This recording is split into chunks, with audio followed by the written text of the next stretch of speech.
ये कहानी पंखुड़ी और आदित्य की है। पंखुड़ी एक कुल्लू में रहने वाली सीधी सादी सी लड़की होती है और आदित्य मुंबई का अमीर लड़का होता है जो रिश्तों में विश्वास नहीं रखता क्योंकि उसके माता पिता 20 साल से अलग होते हैं। आदित्य के नाना पुरुषोत्तम दीवान जो बहुत बड़े बिजनेसमैन होते हैं। आदित्य की शादी पंखुड़ी से कराने के लिए वो कुल्लू जाते हैं उसके परिवार से मिलने। अवंतिका आदित्य की सगाई लतिका से तय कर देती है। लतिका दीवान परिवार के पैसों के पीछे पड़ी होती है। लतिका आदित्य पर उसका फायदा उठाने का आरोप लगाती है, लेकिन पंखुड़ी उसकी बेगुनाही साबित करती है और लतिका को आदित्य के खिलाफ साजिश रचने के लिए फटकार लगाती है। इसके बाद आदित्य और पंखुड़ी पक्के दोस्त बन जाते हैं और पंखुड़ी के माता पिता उसकी शादी शिवम मेहता से तय कर देते हैं। लतिका शादी को बर्बाद करने की कोशिश करती है जिसमें शिवम घर छोड़ के चला जाता है। आदित्य बीच में आकर पंखुड़ी से शादी कर लेता है और हरीश से मिलाता है। पंखुड़ी की निस्वार्थ प्रयासों को देखकर अवंतिका आखिरकार उसे अपनी बहू स्वीकार कर लेती है। अवंतिका के भाई अनुज का बेटा रूबेल इंडिया लौट आता है। वो एक बिगड़ा हुआ लड़का होता है जो आदित्य से नफरत करता है और फैमिली बिजनेस और पूरी प्रॉपर्टी चाहता है। इसी मकसद से वो लतिका से शादी कर लेता है।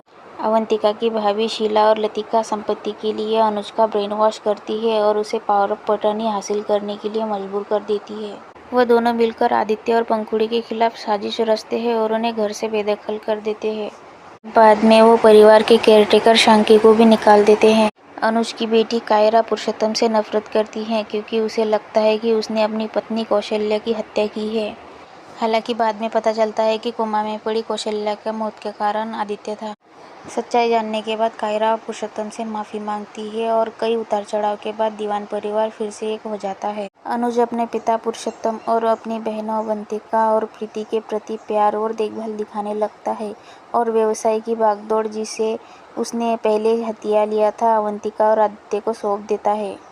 प्रीति की शादी समीर देशपांडे से होती है। उसकी माँ दीवान फैमिली में पहले नर्स हुआ करती थी। पंखुड़ी के प्रयासों के बाद परिवार एकजुट हो जाता है। उसके बाद पुरुषोत्तम का शांतिपूर्वक निधन हो जाता है। पुरुषोत्तम के मरने के बाद उसका छोटा भाई और उसका परिवार हवेली में रहने आ जाता है। लतिका मानिक और उसकी पत्नी मनोरमा योजना में शामिल हो जाती है और गर्भपात करवा लेती है, लेकिन गर्भपात का नाटक करके पंखुड़ी पे इल्जाम लगा देती है।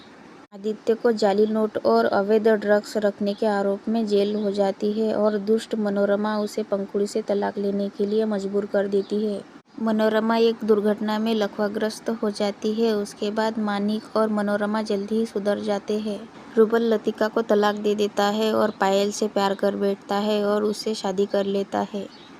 कपिल मानिक का बेटा होता है और उसे गिरफ्तार कर लिया जाता है। फिर कायरा और वरुण की शादी हो जाती है।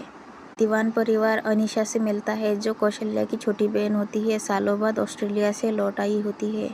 विक्रम जो वरुण का बड़ा भाई होता है वो दीवान फैमिली से बदला लेने के लिए कायरा का इस्तेमाल करना चाहता है क्योंकि अवंतिका के एक फैसले के कारण उस पर नकारात्मक प्रभाव पड़ता है। बाद में परिवार इस समस्या का समाधान निकाल लेता है। आदित्य और पंखुड़ी की बहस होती है। पंखुड़ी कुल्लू चली जाती है और एक एक्सीडेंट में पंखुड़ी की मौत हो जाती है।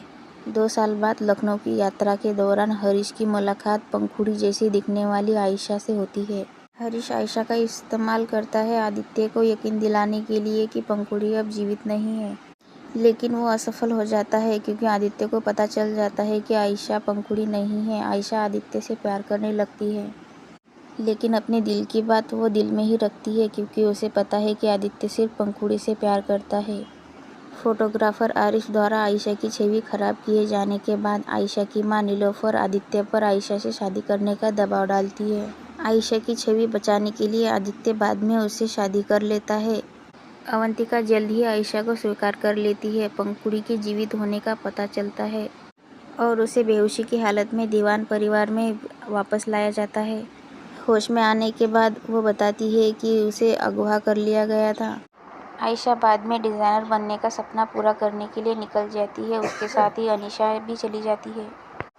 अवंतिका के नाजायज़ बेटे आयुष के दीवान परिवार के साथ रहने आने के बाद उसके पुराने प्रेम प्रसंग का खुलासा होता है। बाद में हरीश आयुष को अपने सौतेले बेटे के रूप में स्वीकार कर लेता है।